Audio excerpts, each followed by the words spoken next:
Hola, ¿qué tal? ¿Cómo están? Bienvenidos a un nuevo capítulo de La Última Reina, la novela, digamos, la historia, la biografía novelada de Carmen Gallardo, que hoy nos va a mostrar una serie de intrigas de palacio que marcaron esos momentos históricos de la vida de los recién casados Juan Carlos y Sofía. Yo había hecho ahí algunos apuntes. Este capítulo, que es el capítulo número 7, se llama precisamente Intrigas palaciegas, la pedida. ¿A qué se refiere con la pedida? Con una pedida de mano. ¿Dónde y cuándo ocurre todo esto? Esto ocurre en Madrid, en otoño de 1971. Las personas que hayan vivido estos acontecimientos deben tener memoria sobre aquello que ocurrió, que acaeció en esos momentos. Así que yo voy a empezar con el resumen, voy a leer algunas partes que son importantes, creo yo, para que ustedes puedan tener una idea de lo que se trata este capítulo, que sobre todo, ya saben, esta biografía está orientada a Sofía, la reina consorte Sofía de Grecia, además princesa de Grecia, y heredera de un linaje de reyes que incluye zares, reyes alemanes, reyes noruegos, daneses. Ella por ambos lados de su familia está emparentada con toda la monarquía europea. Bien, entonces empieza así esta historia. Hacía ya 9 años de su llegada cuando junto a Juanito, mejor dicho, a Juan Carlos, al oscuro palacio que fue pabellón de casa de los reyes de España. Él conducía un coche negro grande de marca Mercedes, con más presencia que otra cosa. Habían pasado ya 9 años y el objetivo seguía tambaleándose. ¿Cuál era el objetivo? El objetivo era, algunos dicen restaurar, otros dicen instaurar la monarquía, que tendría que continuar con el propio Juan Carlos. Ese era el objetivo de la familia, ese era el objetivo de Sofía. Y ella estaba allí para apuntalar a su marido a alcanzar ese objetivo. A lo largo de ese tiempo habían logrado cumplir uno de sus sueños, que era formar su propia familia. Sus hijas y sobre todo su hijo eran su refugio emocional. Precisamente lo que quería Sofía era replicar aquella vida familiar que había tenido ella en Tatoi, en Grecia, porque su familia, la familia de Pablo, la familia de Federica, ambos reyes de Grecia, había sido muy unida a sus hijos y ella quería de alguna forma replicar esa situación. A la muerte de su padre, ella quería tener su propia familia e incentivarles los mismos valores, las mismas virtudes, los mismos principios que ella había recibido. Entonces, sin embargo, ya estaban encaminados a este logro. Sin embargo, la nueva vida suponía una serie de desafíos. Uno de esos desafíos era la dinámica que tenían con Franco. Un tiempo de renuncias, de aceptación de las órdenes impuestas por el general, de peleas familiares entre su marido y su suegro, de sonrisas ficticias y perfectas, casi entrañables. ¿Por qué dice peleas familiares entre marido y suegro? Porque la relación entre Juan Carlos y su padre no era buena debido a que el padre, Juan Carlos, Juan de Borbón, también estaba pretendiendo el trono. Recordemos que no pudo heredarlo, dado que cuando se instaura la república se abole la monarquía y queda allí. Entonces era una suerte de misión de parte de Franco nuevamente instaurar por un lado o restaurar la monarquía. Finalmente lo que quería Franco era un sucesor que pudiera hacer que el franquismo como ideología se pueda prolongar y proyectar a través del tiempo. Eso era lo que buscaba y había encontrado en Juan Carlos la posibilidad de que eso suceda, debido a que sobre todo él participó activamente en su formación. Esto luego le va a cobrar factura al propio Franco, porque finalmente no hizo lo que el generalísimo pensaba, no siguió ese procedimiento o ese proceso. Bien, continuemos entonces. A su pasión por la cultura en un país del que pretendía la corona, pero entendía a España, a sus gentes y sus costumbres, no solía encontrar respuesta a tal pregunta. Se refieren a cómo entendía la propia reina Sofía o la princesa Sofía a España en aquel momento. Dice, a veces tenía la sensación de no avanzar, como si cada día vivieran una nueva aventura, como si cada día debieran emprender de nuevo el camino y volver a empezar. Aquel día de julio de 1969, el día en el que Juanito había jurado los principios fundamentales del movimiento, la partida no había terminado. Claro, allí todavía habían otros elementos, porque finalmente era parte de un proceso el acceder a la corona. Allí, de alguna forma, se reconocía que Juan Carlos era el heredero natural a acceder a la corona, pero no necesariamente ya la tenía en su poder. Aún faltaban algunas variables que iban a intervenir en el proceso. ¿Qué tipo de variables podían intervenir en ese proceso cuando supuestamente todo estaba claro, transparente, prístino? Eso es lo que vamos a ver en este momento. Vamos a continuar con esto. Dice, la monarquía se había instaurado y lo había hecho en la persona de Juan Carlos de Borbón, su marido, una monarquía para perpetuar los valores de la dictadura. Y por ahí atacó el legítimo heredero al trono, según las leyes tradicionales de la institución, es decir, el padre de Juan Carlos de Borbón. Él iba a empezar a atacar a su propio hijo en términos de la sucesión. No estaba de acuerdo con la manera en la que se estaba ejecutando esto. Imagínense, él era el hijo del último rey. Técnicamente, y según las leyes, a él le correspondía heredar el trono de España, pero no se lo estaban dando a él. El general se lo estaba dando a su hijo, a Juan Carlos de Borbón. Muy bien. Sofía sujetaba con delicadeza la mano de su hijo, escuchaba las risas de sus hijas y volvía de forma recurrente a ese pasado difícil, incluso humillante, en el que vivían instalados. Pensaba en el mensaje machacón que llegaba de las ciudades de España y de líderes opositores del exilio que tildaban a su marido de Juan Carlos el Breve. Cuando Juan Carlos estaba en este proceso de hacerse querer de parte de la gente, Franco le había recomendado que empiece a viajar por España para que la gente empiece a tenerle cariño. Sin embargo, todo este procedimiento tampoco parecía funcionar.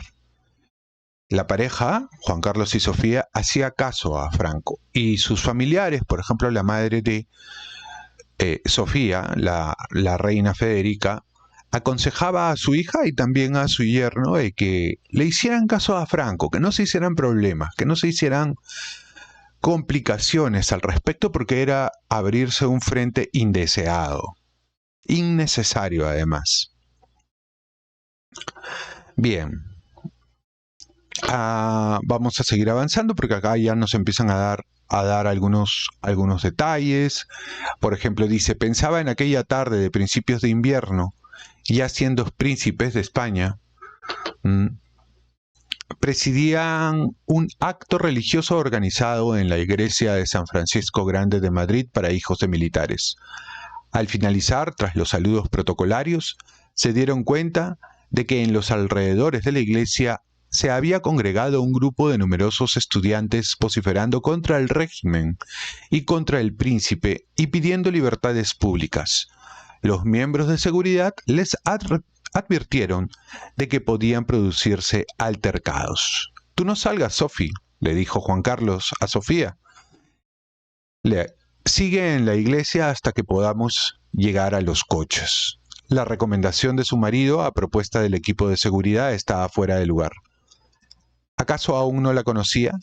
Sofía, con un discreto traje de chaqueta burdeos y el gesto dulce y autoritario que reflejó siempre la dualidad de su alma, respondió tajante a su marido y a quienes pretendían protegerla. «Yo voy contigo». Juan Carlos ya conocía ese tono y ese gesto. No habría lugar para la negociación. Es decir, habían estas participaciones públicas de la pareja de príncipes de España en ese momento, Juan Carlos y Sofía, y sin embargo ya habían algunas voces discordantes que estaban en contra, no solamente del régimen, sino de la instauración de esa monarquía preparada previamente por el propio Franco, y estaba empezando a generar rechazo. Sin embargo, la reina Sofía estaba absolutamente decidida a seguir con el plan, que era la recuperación de la corona de España. Obviamente lo hacía a su estilo, de una manera muy elegante, muy garbosa, vamos a decir así. Y lo hacía bien, y esa era su forma de no amilanarse frente a las voces que estaban en contra de la situación. Dice, nunca fue una princesa educada entre algodones.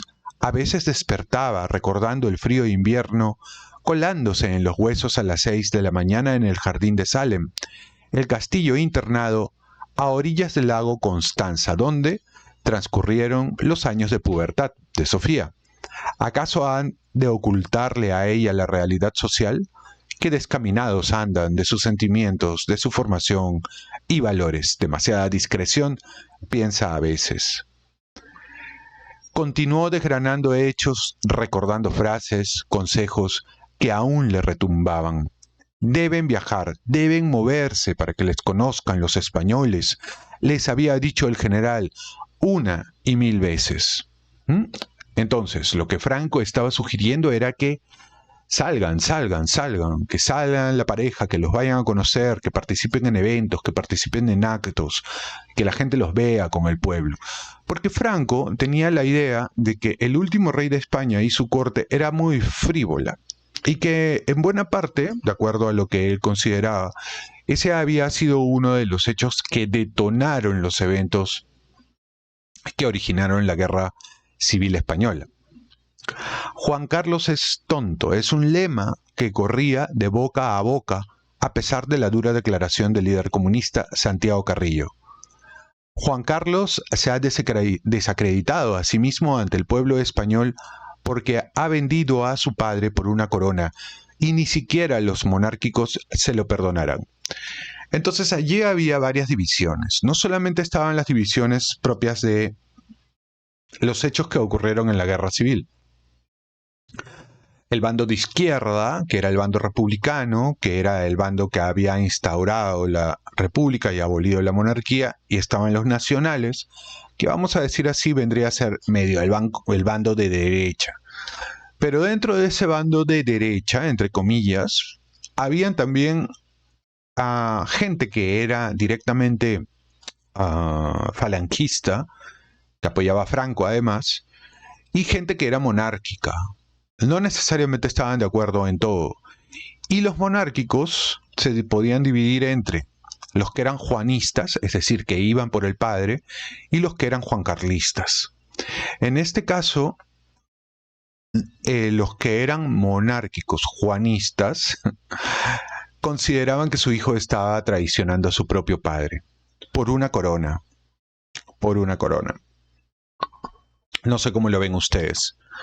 Yo creo de que es una situación muy compleja para el propio Juan Carlos, porque le estaba generando problemas con su propio padre, pero él sentía que era su deber que se vuelva a reinstaurar o que se reinstaure directamente la monarquía. Eso era lo que él sentía, eso era lo que él creía.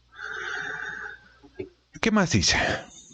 Dice, desde años atrás el príncipe mantenía reuniones con grupos sociales diversos, periodistas, profesores, líderes políticos, desde Joaquín Satrústegui a Enrico Tierno Galván. Acudían a título personal sin etiquetas ni mostrando pertenencia a sigla alguna. En la zarzuela hablaban de todo y le contaban al príncipe asuntos y preocupaciones diversas. Él escuchaba. Siempre escuchaba sin pronunciarse al respecto. Se interesaba por todo lo que ocurría en la universidad o en las factorías, o sea, en las fábricas. Juan Carlos escuchaba mucho, algo que en años posteriores le acarrearía problemas. Delante de él hablaban de manera abierta, decían de todo, nunca evitó un tema o una crítica. Claro, ese era un poco el mundo del propio Juan Carlos, estar al tanto de lo que ocurría alrededor, porque con esa información que él iba copiando, él podía tomar decisiones u omitirlas. La idea era ganarse el cariño de la gente, pero tampoco chocar con el propio general Franco. Era una situación muy ambigua de decisiones que podían raspar el lado gris, ¿no? Muy porosas desde ese punto de vista. Sin embargo, lo que él quería, como les estaba comentando, era poder reinstaurar la monarquía en él de manera definitiva. Y Sofía estaba ahí, entendía su papel histórico en ese momento que era el de apuntalarlo a Juan Carlos, porque ella sentía también aquello como un deber, como una misión, como un propósito vital, algo para lo que ella había sido formada y que en esa situación cobraba sentido, ¿no? Un sentido del deber. Bien, y habla de Sofía. Hablaba en inglés con sus hijos, a ellos dedicaba las horas libres. Era la labor de las mujeres.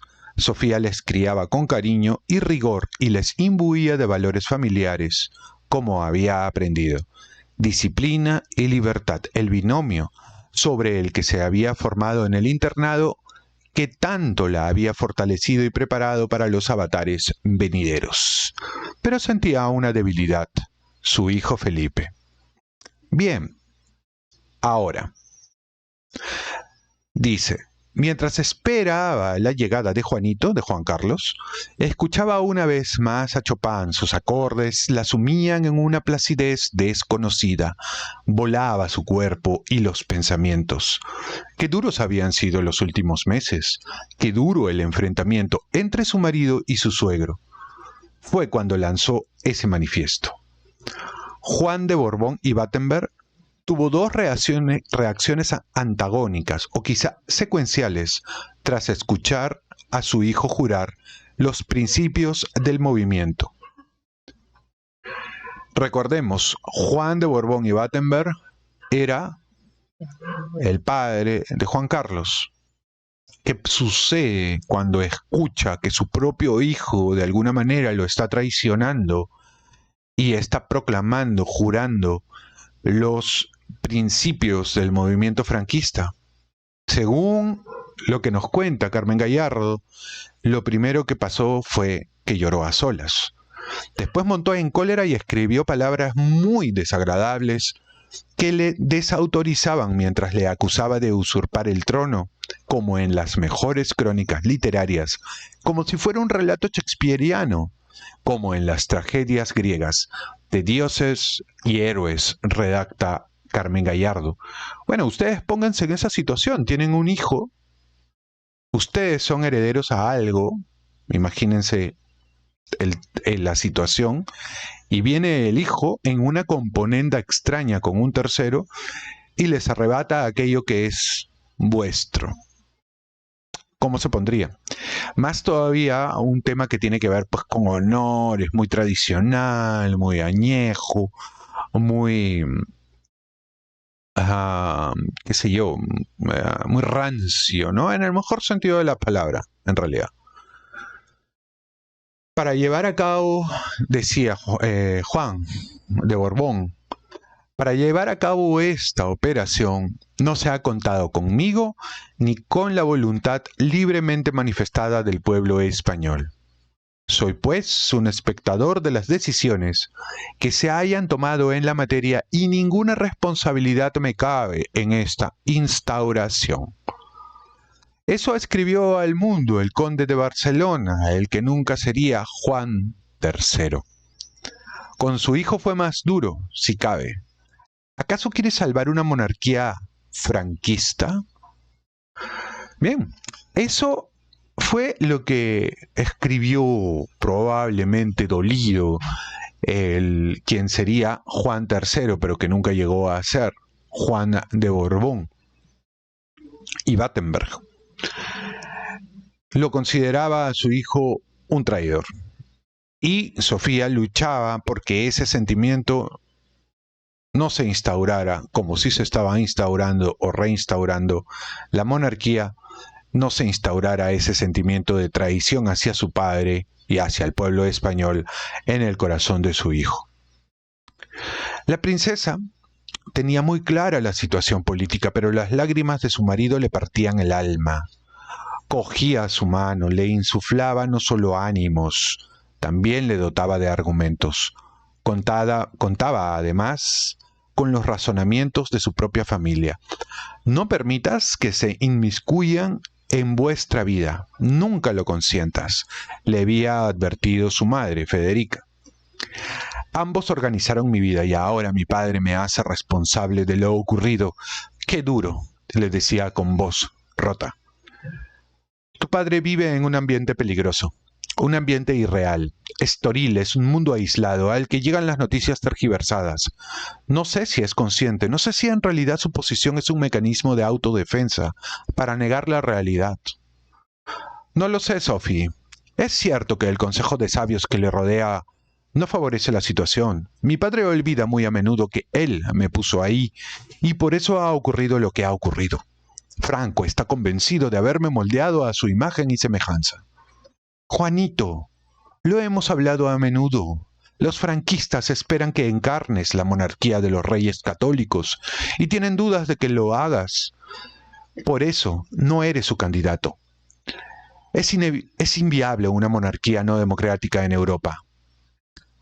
En Grecia les costaba entender que monarquía y democracia no son conceptos antagónicos que pueden ser complementarios. Su marido, continúa en esta parte del texto Carmen Gallardo, ni siquiera respondía a las reflexiones de su mujer que, segura de sus convicciones, no caía en el desánimo. Él, con la voz rota, apuraba un nuevo trago de whisky, y ella continuaba: todos están jugando la baza de la ambigüedad y el desconcierto. El objetivo de unos y otros es provocarnos para cometer algún error que nos descalifique. El entorno de Estoril pretende que hay dos príncipes, pero un solo heredero.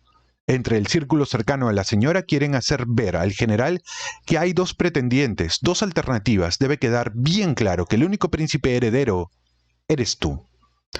Muy bien. Y acá todo parece que fuera simplemente una relación entre Juan de Borbón y su hijo Juan Carlos, donde Juan Carlos tiene una posición de ventaja sobre Juan de Borbón, que prácticamente ya está descaminado en la competencia. ¿Pero podría haber alguien más?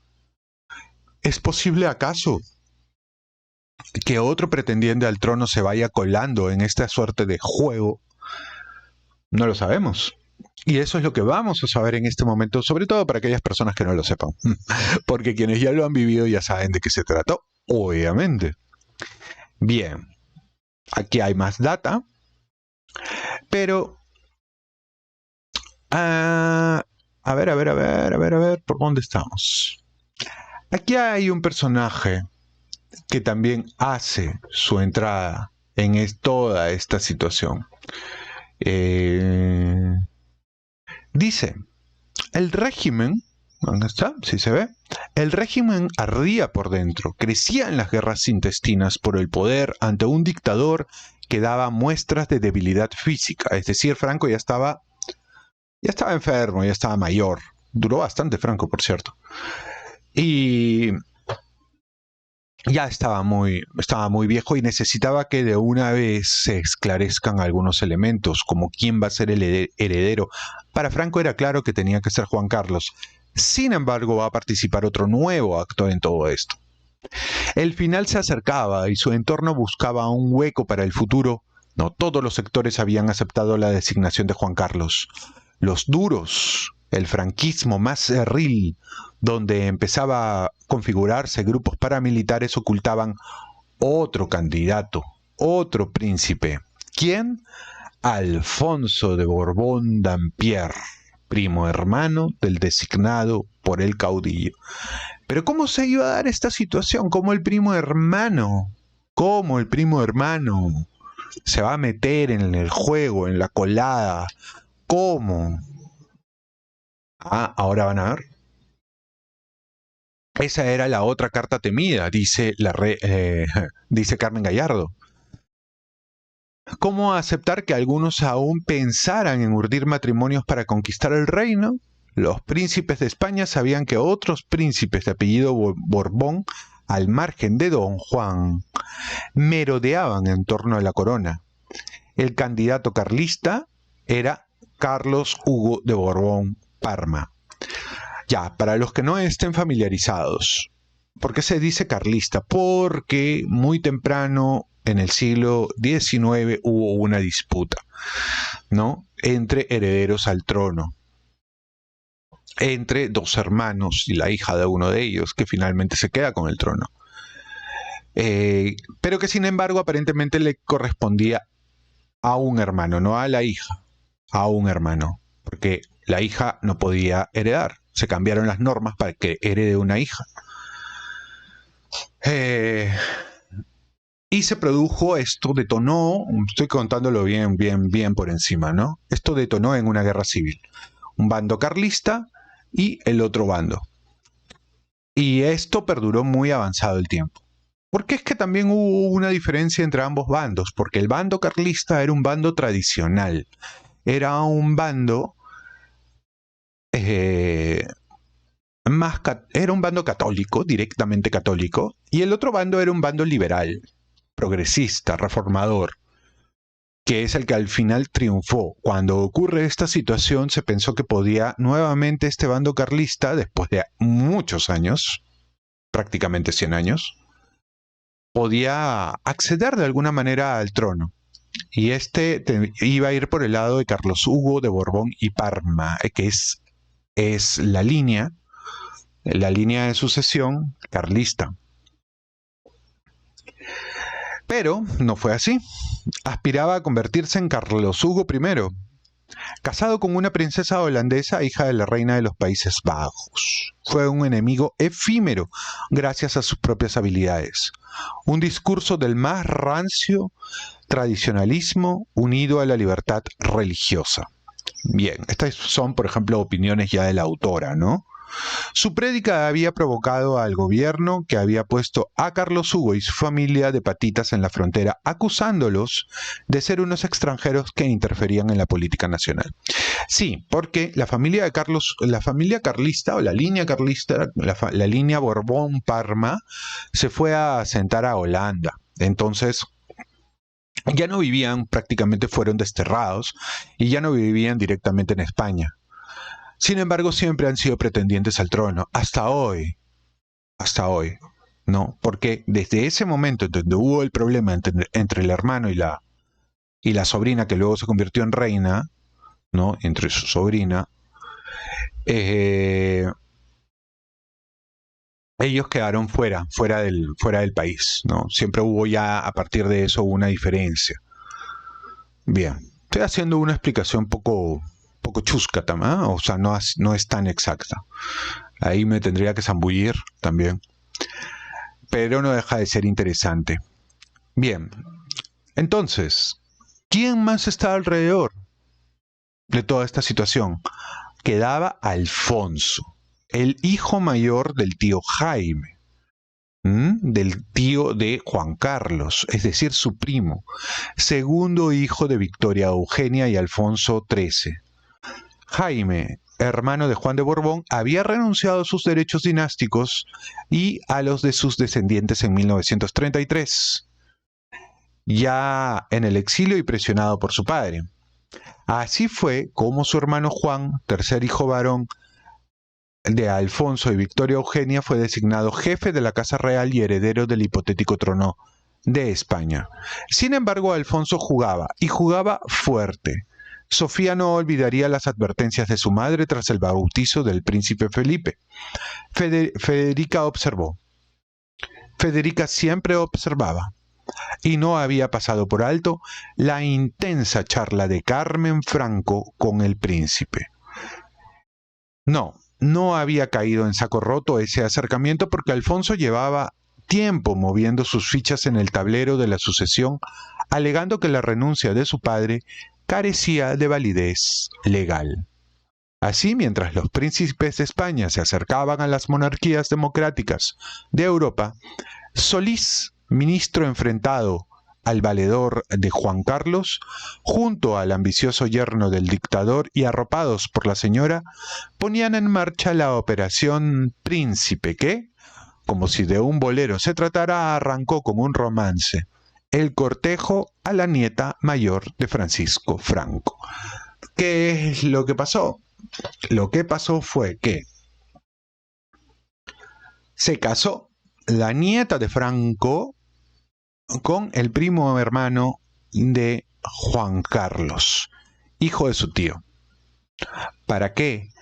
Para explorar la posibilidad de ingresar por allí a la monarquía. A la abuela de esta chica, es decir, a la esposa de Franco, la idea le parecía espléndida porque estaba uniendo su familia a toda una estirpe real. Y más todavía, con la posibilidad que pueda llegar a ser reina consorte, ni más ni menos. Ahora, el primo hermano de Juan Carlos era mayor, ¿no? Era bastante, bueno, 15 años, se llevaban 15 años. ¿Qué más daba?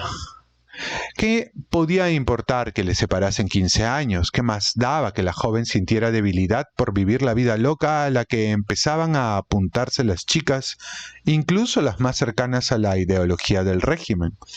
¿Qué podía pensar, o quién podía pensar que tendría éxito la unión de una insigne representante de las ansias de libertad que empezaban a arraigar entre las jóvenes y un príncipe gris, mustio y solitario? Príncipe sí, pero muy serio y tan mayor. Ambos se dejaron querer.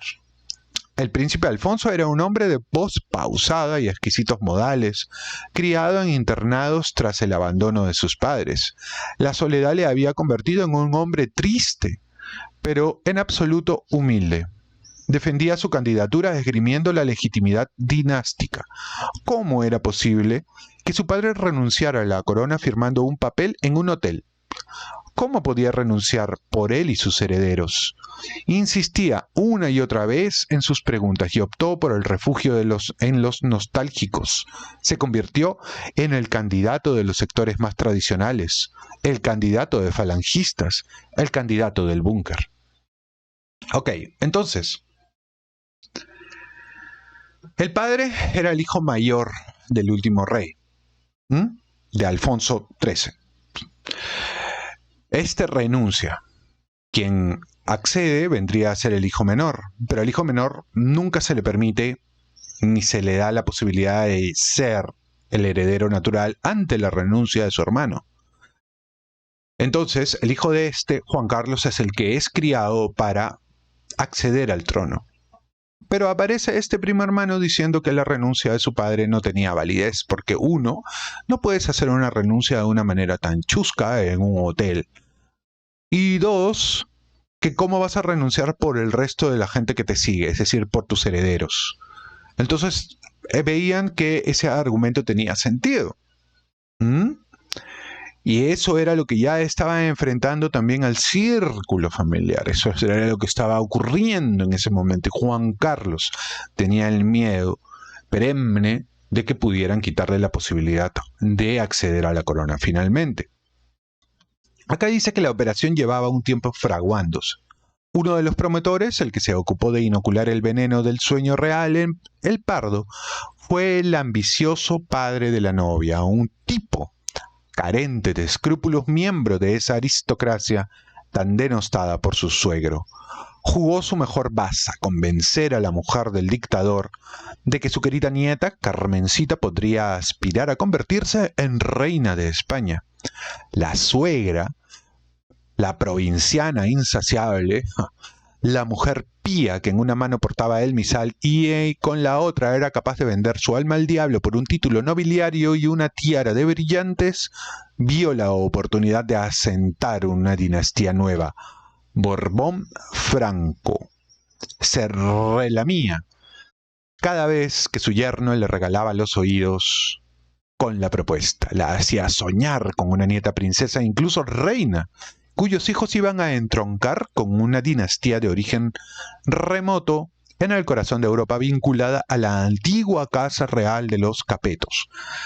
Claro, porque cuando hablábamos de los Capetos, los Borbones están vinculados a la casa de los Capetos, y eso ya nos lleva básicamente a la Edad Media, ¿no?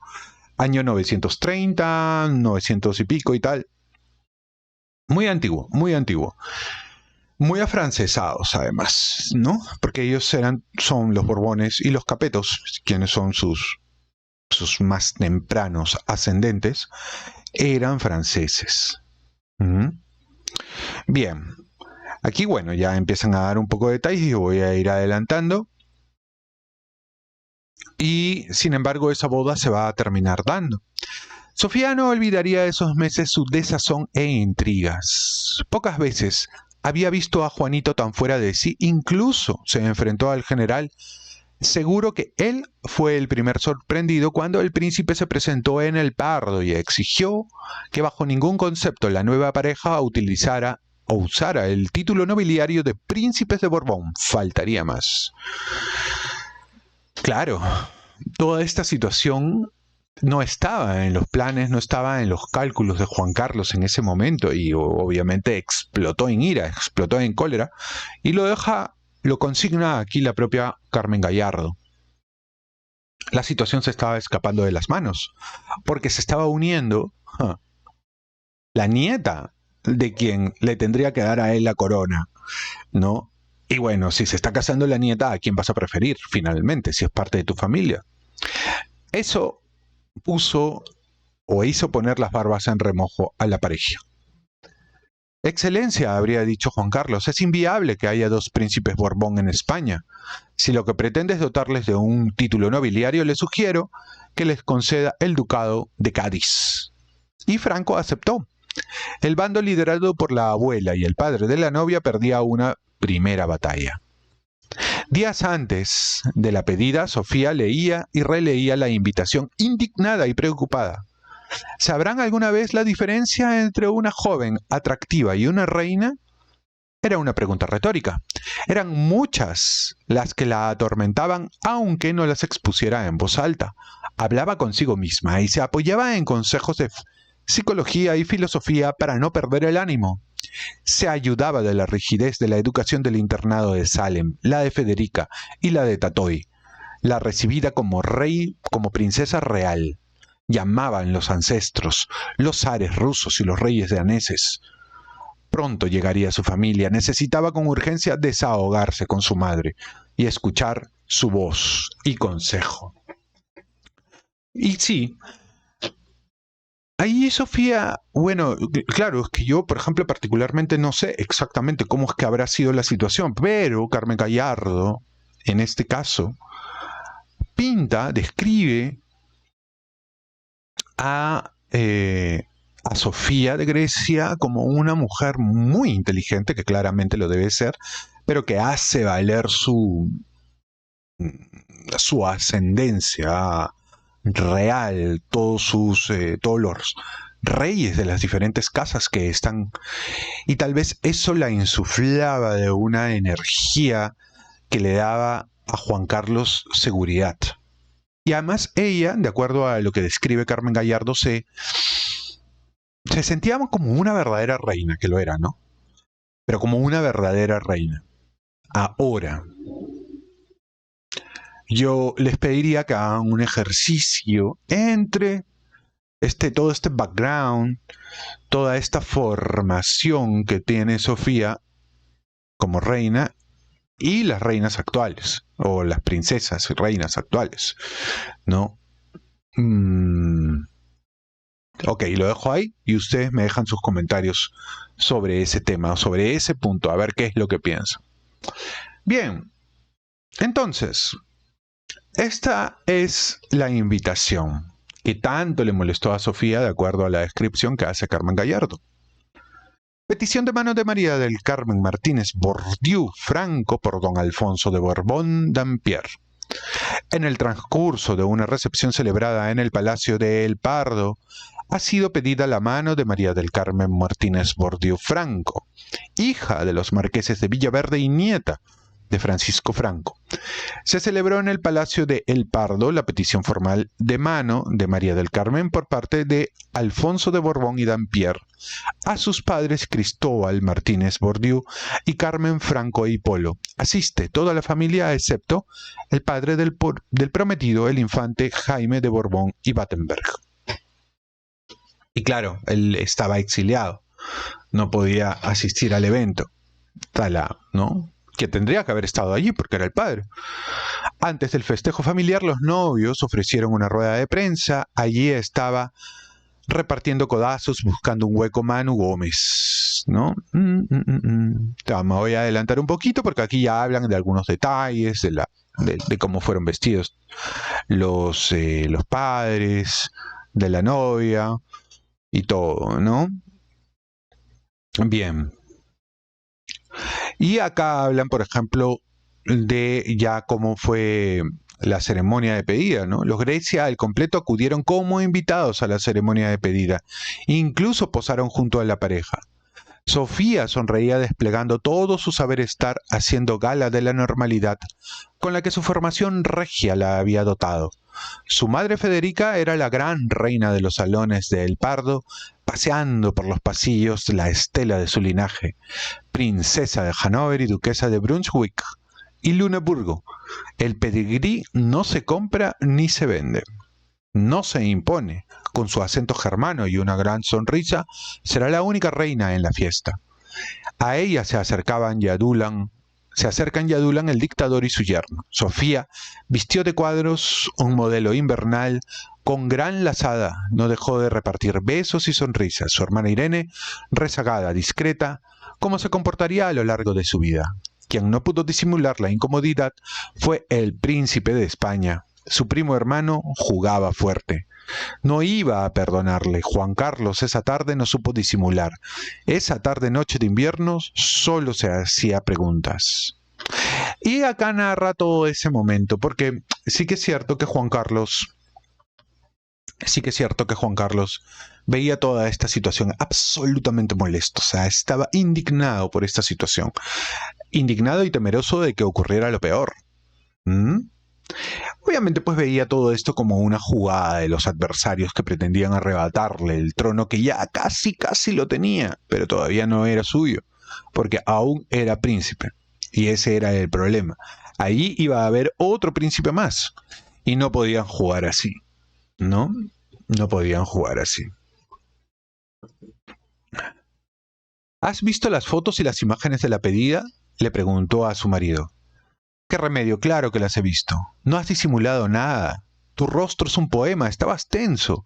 Eso era lo que pretendían. No podía, Sophie. Está siendo muy duro todo esto. Y estalló una vez más. No olvides que llevo en España desde los 10 años. En la más absoluta soledad, sin sostén emocional, sin familia, sin casa, educado por militares y preceptores austeros, siguiendo las órdenes de Franco a nivel personal, político e institucional, tragándome una disciplina inhumana. aguantando desde los 10 años por recuperar el trono para mi familia.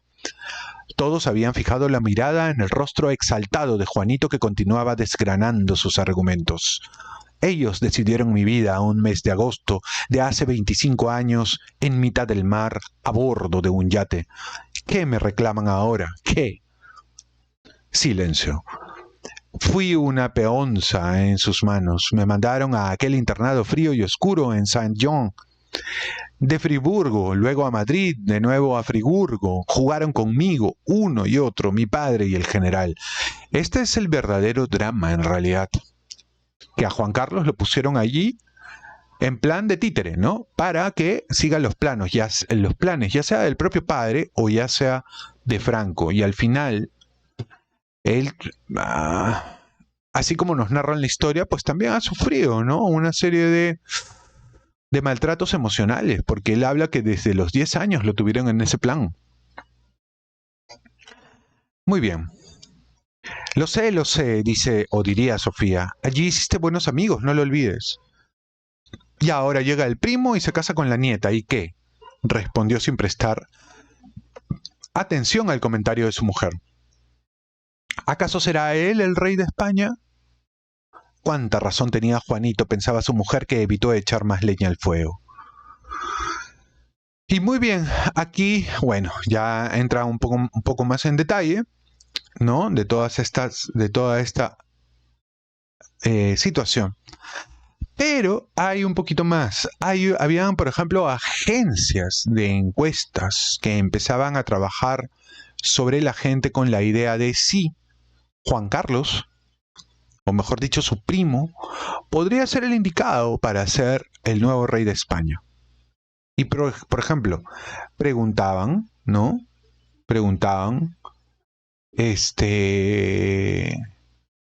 ¿Piensa usted que el príncipe Alfonso de Borbón, por su condición de nieto mayor de Alfonso XIII, puede albergar ciertos derechos a la corona en el orden de sucesión? O, preguntaban también, ¿cree usted que el príncipe Alfonso de Borbón reúne los requisitos necesarios para suceder al jefe de Estado a título del rey? Entonces ya estaban metiéndole a la gente estas ideas, ¿no? Y restándole importancia a los derechos del propio Juan Carlos. Eso es lo que estaba sucediendo, ¿no? Y bueno, esto es un poco ya de aquí un poco más detalles, sobre todo de la boda, cómo es que fueron vestidos, ese tipo de detalles de la boda, pues entre el primo de Juan Carlos y la nieta de Francisco, Franco, ¿no? Y cómo fue cubierto también, cómo fue cubierta la boda por la televisión española y tal. Bien, este es un poco un resumen de lo que ha sido este capítulo de La última reina de Carmen Gallardo. Como podemos observar, ha sido duro el camino de Sofía y Juan Carlos para poder recuperar la corona para su familia, para los Borbón, porque no ha estado exento de este tipo de intrigas ni de problemas familiares que de hecho han formado el carácter del propio Juan Carlos, que ha estado prácticamente prisionero de Franco en algún momento, de Franco y de su propio padre, porque hubo aparentemente ahí algún tipo de contubernio, tal vez muy al principio, que luego se disolvió. Y al disolverse, el propio padre Juan Carlos, es decir, Juan de Borbón y Battenberg, pretendía que a él se le reconozca su derecho real a la sucesión, que luego no sucedió porque le dieron esa posibilidad de instauración monárquica a el propio Juan Carlos. Por eso es de que a veces en los comentarios que hay en internet, en los foros, se cuestiona un poco la legalidad de Juan Carlos en el trono. Esto lo hacen algunas personas que precisamente hacen todo este correlato desde las guerras carlistas hasta esta situación que ocurrió luego de la Guerra Civil Española. Muy bien, espero que les haya gustado este resumen. Si es así, por favor, regálenme un like. No me va a llegar a mí a la riqueza ni a ustedes a la pobreza. Se hace en menos de un segundo. Y pueden dejarme también comentarios para que este tipo de contenido llegue a más personas en el ciberespacio, dado que cuando la plataforma recibe ese estímulo, empieza a funcionar. Es una inteligencia artificial. Si no estás suscrito al canal, te animo, te estimulo, te sugiero que te suscribas y actives la campanita y compartas este video entre aquellas personas que les puede interesar este tipo de contenido. Nos vemos en el siguiente video. Hasta la próxima. Paz y bien. Pórtense bien, chicos.